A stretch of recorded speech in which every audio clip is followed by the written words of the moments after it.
Hello students, कैसे हैं आप सब and welcome to my channel. आज हम बात करेंगे इकोनॉमिक्स के चैप्टर नंबर प्रोडक्शन फंक्शन। तो देखिए, सबसे पहले आप यहाँ पे प्रोडक्शन फंक्शन क्या होता है। Production function refers to functional relationship between physical input and physical output of the function. देखिए, जो फिजिकल इनपुट होता है और फिजिकल आउटपुट होता है वो क्या है।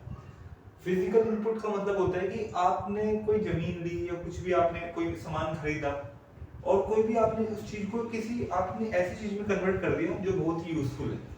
तो किसी भी रॉ मटेरियल को जब आप यूज करके उसे बहुत ही यूजफुल प्रोडक्ट में कन्वर्ट कर देते हैं और फिर उसे आप मार्केट में जाकर बेच देते हैं, तो वो फिजिकल आउटपुट कहलाता है। फिजिकल इनपुट क्या है? जो आपने यूज किया, और फिजिकल आउटपुट क्या है? जिसे यूज करके आपने कोई नई चीज बनाई या नई सर्विस आपने प्रोवाइड करी। अगर कोई आप प्रोडक्ट बना के दे रहे हो जो हमें दिखाई दे रहा है तो फिजिकल आउटपुट कहलाता है। मान लीजिए कोई सर्विस है जो आपका सर्विस प्रोवाइड की जाती है, जैसे टीचर हो गए तो एक सर्विस प्रोवाइड कर रहे हैं, तो वहां पे क्या होता है, वो फिजिकल नहीं है। वो फिजिकल का मतलब जो हम कोई भी चीज है, कोई भी वस्तु है, कोई भी ऑब्जेक्ट है और उसे आप किसी यूजफुल प्रोडक्ट में कन्वर्ट करके आप बेचते हैं, तो वो आपका फिजिकल आउटपुट कहलाता है। देखिए, सबसे पहले प्रोडक्शन फंक्शन क्या है हमें ये समझना होगा यहाँ पे। So production function refers to functional relationship.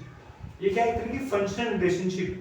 ये एक तरह के आपका फंक्शन बताती है कि आपका अगर किसी इनपुट, किसी चीज को आप लो और उसे आप किसी उपयोगी माल में आप उसे कन्वर्ट कर रहे हो, तो वहां पर उनके बीच का जो रिलेशन है वो हमें प्रोडक्शन फंक्शन से समझ में आता है कि production function refers to functional relationship between physical input and physical output.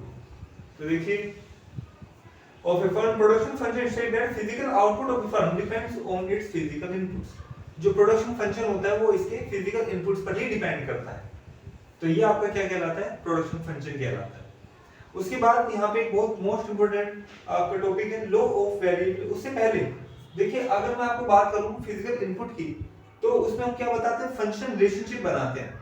अब यहाँ पे जैसे क्यू है, क्यू का मतलब फिजिकल आउटपुट, कि जो आपका जो भी इनपुट्स है उन्हें यूज करके जो नई चीज बनाई, तो वो क्या फिजिकल आउटपुट है, जिसे हम क्यू बोलते हैं। एफ यहाँ पे फंक्शंस है और एल आपका यहाँ पे क्या है? लेबर। जो लेबर आपने अपने काम के लिए लगाए, जो एक यूजफुल प्रोडक्ट को आप के एक बहुत ही बेनिफिशियल प्रोडक्ट में आपका कन्वर्ट करने वाले हैं, तो वहां पे लेबर की जरूरत पड़ेगी और आपका उसके साथ साथ आपको और क्या चाहिए? उसके लिए मनी चाहिए। तो यहाँ पे के का मतलब क्या? कैपिटल। जो कैपिटल आप उसमें इन्वेस्ट करोगे, अपने बिजनेस में आप लगाओगे, खर्च करोगे, तो फिजिकल इनपुट में आएगा आपका। तो ये तो फिजिकल इनपुट में क्या है? आपका लेबर और आपका कैपिटल, और ये दोनों आपका यूज किए जाएंगे। लेकिन देखिए, एक चीज मैं आपको बताऊं, यहाँ पे आपका कई बार ऐसा होता है, जो छोटी फर्म्स होती हैं, छोटे बिजनेसेस होते हैं, वहां पे क्या होता है? आपका शॉर्ट टर्म गोल्स होते हैं। तो शॉर्ट पीरियड में आपका क्या होता है कि कई बार लेबर की संख्या बढ़ाई जाती है। मान लीजिए ज्यादा कैपिटल हम ज्यादा इन्वेस्ट नहीं कर सकते, तो उस समय क्या होता है कि आपका कुछ वेरिएबल फैक्टर्स होते हैं, कुछ ऐसे फैक्टर्स जिन्हें आप बढ़ाओ तो उससे आपका प्रोडक्शन बढ़ जाए। मान लीजिए आपने लेबर की संख्या बढ़ा दी, जहां पे 3 लेबर थे वहां पे 4 लेबर आपने रख लिए, तो वहां पे क्या है? प्रोडक्शन बढ़ जाएगा, कुछ लिमिट तक बढ़ जाएगा वो आपका। इसी तरह फिर आपने एक और बढ़ा दिया तो उससे और बढ़ जाएगा। तो यहाँ पे क्या है? आपने लेबर की संख्या आप बढ़ा रहे हो, तो लेबर जो है आपका यहाँ पे वो एक तरह का क्या हो गया? वो एक वेरिएबल फैक्टर हो गया। इसी तरह से हम मनी जो है जितना हम इन्वेस्ट करते हैं उतना ही कर रहे हैं अभी भी अपने बिजनेस में, तो वहां पे आपका जो भी आपका कैपिटल है वो क्या हो गया? एक कांस्टेंट फैक्टर हो गया।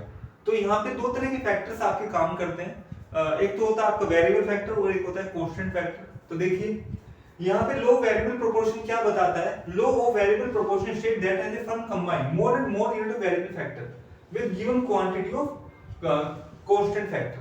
तो लो वेरिएबल फैक्टर क्या बताता है? जब आप ज्यादा से ज्यादा मोर एंड मोर यूनिट्स ऑफ जो है आपका वेरिएबल फैक्टर की आप यूज करते हैं, किसकी जगह पे? आप कांस्टेंट फैक्टर तो बढ़ा नहीं सकते क्योंकि वो तो आपका जो है वो है, लेकिन जो वेरिएबल फैक्टर आपने बढ़ा रहे हो, आप अपने लेबर की संख्या को बढ़ा रहे हो, आप अपने मशीनों की संख्या को बढ़ा रहे हो, है ना? तो वहां पे क्या होता है? वो आपका कहलाता है आपका एक तरह से वेरिएबल फैक्टर। तो वेरिएबल फैक्टर की संख्या को बढ़ा बढ़ा के जो भी आप प्रोडक्शन को इंप्रूव करते हो, तो वो आपका यहाँ पे बताया जाएगा। तो देखिए, इस लो वेरिएबल प्रोपोर्शन क्या कहते हैं कि जब आप इसे बढ़ाते हो तो वहां पे आपका जो कांस्टेंट फैक्टर की क्वांटिटी है वो आपका कांस्टेंट रहती है। So initially total product increases eight an increasing rate. तो शुरुआत में क्या होता है, आपका जो टोटल प्रोडक्ट है वो बढ़ता है, क्योंकि जो मार्जिनल प्रोडक्ट है वो भी बढ़ रहा है। अब यहाँ पे ये बात समझने की है कि टोटल प्रोडक्ट और मार्जिनल प्रोडक्ट है क्या। देखिए मार्जिनल प्रोडक्ट तो वो है जब एक और एक्स्ट्रा क्वांटिटी खरीदने पर आपका जो टोटल प्रोडक्ट है वो बढ़ जाए। मतलब कि आपने यहाँ पे एक लेबर लिया और एक लेबर को लेते ही आपका जो यहाँ पे जो एक तरह से आपका क्वांटिटी है, प्रोडक्शन है, आउटपुट है, वो आपका बढ़ गया। तो यहाँ पे हर एक यूनिट आपका जो हम खर्च करते हैं और उससे आपका जो नई चीज आपका बनती है या जो नया प्रॉफिट आपका आता है तो मार्जिन प्रोडक्ट कहलाता है। कि थोड़ा सा आपका प्रोडक्ट बढ़ा तो उससे आपका जो टोटल वैल्यू ऑफ प्रोडक्ट है वो भी तो बढ़ेगी। तो यहाँ पे ये बताया गया कि हर एक लेबर को बढ़ाने से जो वहां पे आपका टोटल क्वांटिटी में जो बढ़ोतरी हो रही है वहां पे कहीं ना कहीं वो रेट डिपेंड करता है किस रेट से वो बढ़ रहे हैं, तो उसे आपका मार्जिन प्रोडक्ट कहा जाता है। कि हर एक नए लेबर को बढ़ाने से कितने प्रोडक्ट की आपका बढ़ोतरी हुई और जितने प्रोडक्ट की बढ़ोतरी हुई कहीं ना कहीं वो किस में ऐड हो जाएगा, आपका टोटल प्रोडक्ट में भी ऐड होगा। जहां पे आपका एक लेबर आपका 10 काम कर रहे थे तो वहां पे 11 लेबर मान लीजिए 12 काम कर रहे हैं, तो एक लेबर के बढ़ने से 2 काम आपका बढ़ गए, है ना। 2 काम एक चीज फास्ट हो गया, यहाँ पे आपका प्रोडक्शन का रेट थोड़ा सा फास्ट हो गया यहाँ पे एक लेबर को बढ़ाते ही। तो देखिए यहाँ पे आपका क्या बताया जा रहा है कि total product increases eight an increasing rate, margin product increases. जैसे आपका मार्जिन प्रोडक्ट बढ़ता है तो आपका टोटल प्रोडक्ट भी शुरुआत में इनिशियल स्टेज में बढ़ता है। लेकिन यहाँ पे क्या कह रहे हैं, total product increases eight diminishing rate, margin product decrease. लेकिन जब मार्जिनल प्रोडक्ट घटने लगेगा, देखिए मार्जिनल प्रोडक्ट का मतलब क्या, वो रेट जिस रेट से आपका बढ़ोतरी हो रही थी, जब हम एक नया लेबर लेकर आपका प्रोडक्शन को बढ़ा रहे थे तो एक ऐसी स्टेज आएगी कि आप लेबर बढ़ाओगे तो भी आपका ये चांसेस रहेंगे कि अब प्रोडक्शन नहीं बढ़ सकता। एक ऐसी स्टेज आ जाएगी जहां पे आपका जो प्रोडक्शन है वो बढ़ रहा है तो वो आपका स्लो रेट से बढ़ रहा है, तो उसे कहते हैं मार्जिनल प्रोडक्ट डिक्रीज हो रहा है। और जब ऐसा होगा तो जो टोटल प्रोडक्ट है वो भी आपका घटने लगेगा। उसके बाद यहाँ पे आपका नेक्स्ट है टोटल प्रोडक्ट स्टार्ट्स फॉलिंग और decreasing, marginal product becomes negative. जब आपका मार्जिनल प्रोडक्ट नेगेटिव हो जाता है तो टोटल प्रोडक्ट क्या हो जाता है, आपका वो डिमिनिश होने लगता है, वो घटने लगता है। तो देखिए मार्जिनल प्रोडक्ट मतलब अब वो आपका नेगेटिव में चला गया, वो जीरो से भी माइनस में चला गया आपका मार्जिनल प्रोडक्ट, मतलब जो रेट है वो माइनस में जा रहा है। तो उस समय क्या होगा, टोटल प्रोडक्ट घटने लगेगा। जो अभी तक बढ़ रहा था, पहले वो फास्ट रेट से बढ़ रहा था, फिर वो आपका स्लो रेट से बढ़ने लगा।